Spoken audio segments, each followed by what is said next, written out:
So like Sakura mentioned, my name is Rachel, and tonight I'm going to be talking a little bit about social innovation and what it means to me. So social innovation, you'll get a million different definitions from every single NGO and charity out there because that's their biggest clickbait. It's their biggest buzzword. They want you to think they're important and that they're worthy of your donation. And so I've kind of come up with my own definition because I'm not one for dictionaries. So I just kind of made this up. And basically, social innovation to me is a 4-step process. So it starts with recognition. So finding that issue that you're passionate about and that makes you wake up in the morning and want to become a better person. After that, it leads into education. It's finding those resources that are available to you that aren't biased and that cover all the different bases about that issue. After that, it moves into problem solving. So great, you know all about this one issue that impacts the world, but what are you going to do about it? And the cool thing about problem solving is there's a bunch of organizations out there that have done it before and that are trying to solve these issues. But what you'll realize is that there's still people hungry in the world, and there's still people who are poor, and there's lack of education and lack of access to health services because there's these gaps. And so we're going to talk a little bit about these gaps today and how we can work to solve them. The last thing and the most important part is to be passionate about your solution.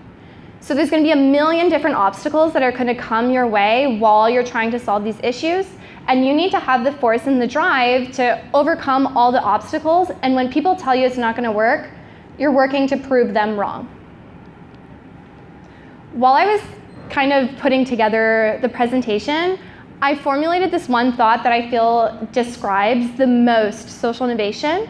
And it's that one person can't change the whole world, but it only takes one person to start a chain of change makers that will impact the whole world. So what that means is that it's not one person's responsibility to make the biggest impact in the world. So yes, we have presidents and we have prime ministers and we have all these organizations that have their CEOs, but it's not their job to solve the world and to solve all the problems. It's their role to influence people so that they go out of their way to influence other people. And it's this huge chain and this huge tree of people who are all working together to change the world. My journey to social innovation started in grade 10. So my school had this program called Jeune Espoir. And what it's about is they take 14 to 20 students on a trip to Jamaica to try and do community service work. And so I volunteered for it and I got selected and I was super excited, but I had no idea what it meant and what I was going to learn. And quite frankly, it was the most life-changing 8 days of my life, and that's super cliche and all of that, but it's 100% true. And so when we got to Jamaica, we did a bunch of really cool things, and I'm not going to bore you guys with all the details and everyone I met, but I want to leave you guys with the lessons that I've learned. In Jamaica, we worked in some schools, and getting to meet these young children was super life-changing for me because at the time I wanted to be a school teacher. And it was my first time in front of a classroom getting to know children that weren't, my direct family or my friend's family. And what I noticed was that these students, when they grow up, they might have the most incredible personalities and better grades than me, but they won't have the same connections and opportunities that I do.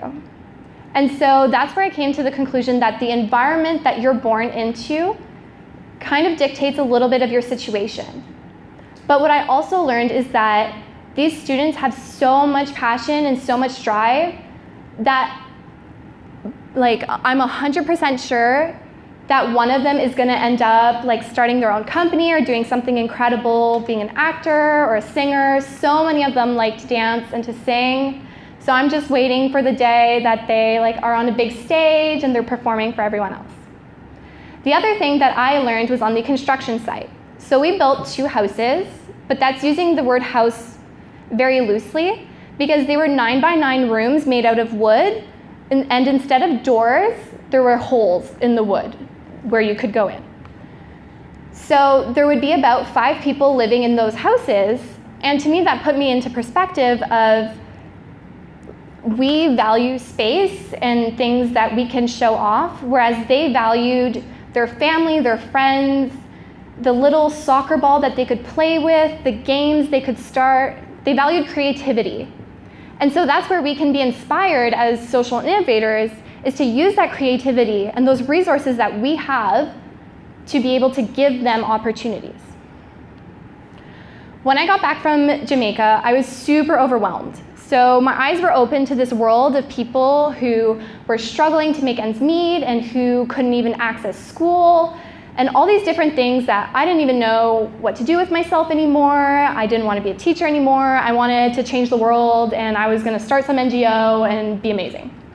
Unfortunately, at like 16, you can't really change the whole world. You're one person, as many friends as you have. You can't go change a whole country, and you can't change a whole demographic. And so, like any logical person, I signed up to go to India. And for me, India was amazing because I went with Free the Children. So I went through Me to We organization, and I spent 3 weeks there. A little bit of it was touristic, so I got to see how beautiful the country was with all the different colors and the scents and the smells and all the cows everywhere. But what they don't tell you is about the dogs and the goats that are everywhere. So there's just so much going on, and your senses are completely overwhelmed as much as your emotions are, because you get to see people in an utter state of complete survival. It's making it through the day and hoping that you get to see tomorrow. And that, to me, it really hurt me, because I wanted to bring all the kids home, and I wanted to help all the parents start their own business or find a job. But when there's so many people in India, and by so many I mean a huge percentage of the world's population lives there, you can't change all their lives. And so I just focused on the impact that I could make with the people I came across.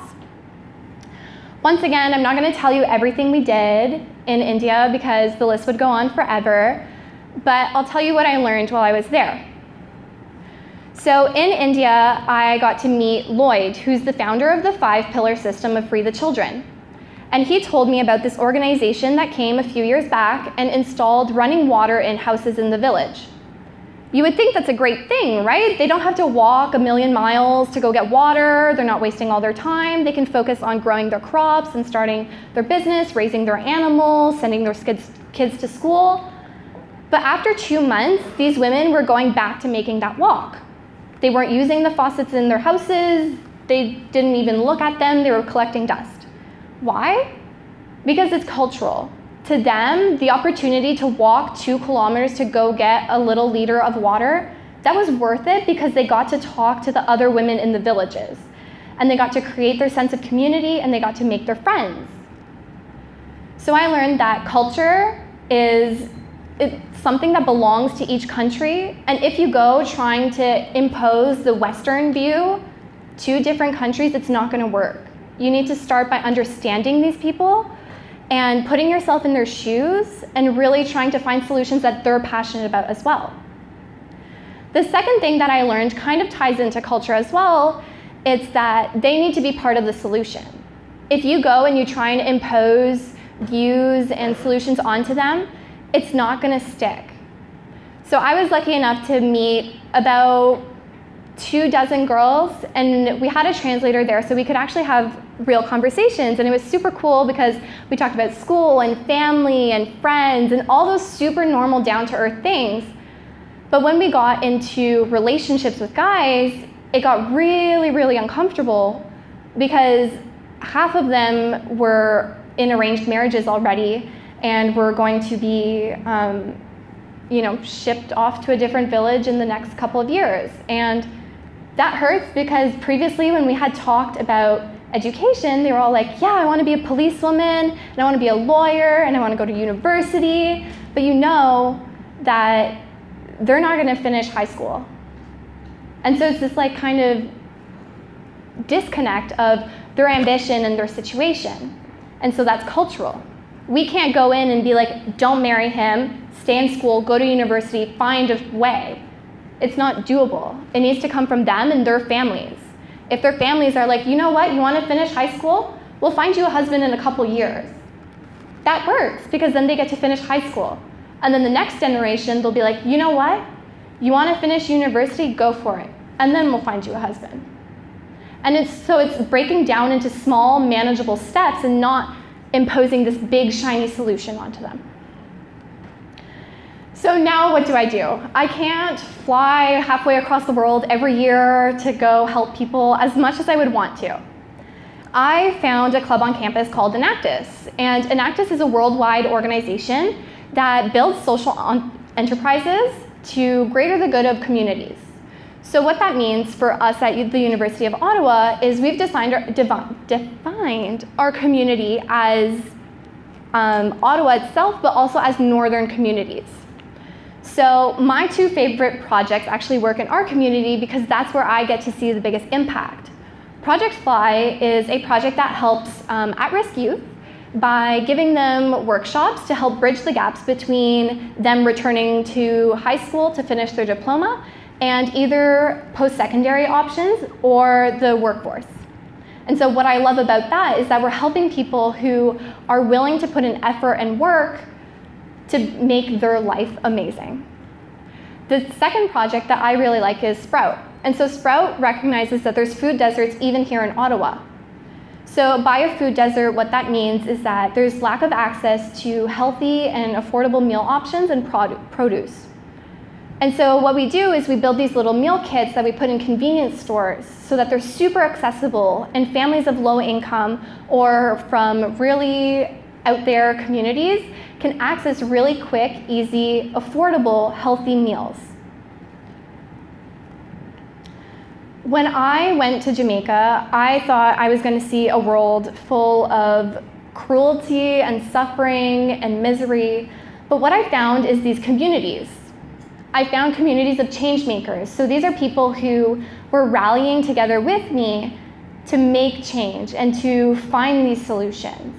So yes, there's a world full of bad, I guess you could put it, but there's also a world full of good people who are willing to face the ugly truth of the world in 2017 and who are out there trying to make it better.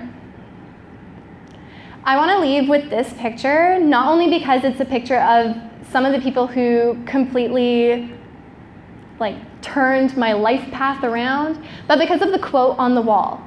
And so you can't really see it because it's a little bit blurry, but what it says is, the things that bring you down will carry you up. And so this was painted onto the wall of Homestead, which is a shelter for abused and abandoned young women in Jamaica, in the capital. And they are inspired by this quote to fight for their rights to education and to fight for access to what is a normal life. And so if it's enough to motivate them every day to wake up and make today better than yesterday, isn't it enough to make you want to try to change someone's life?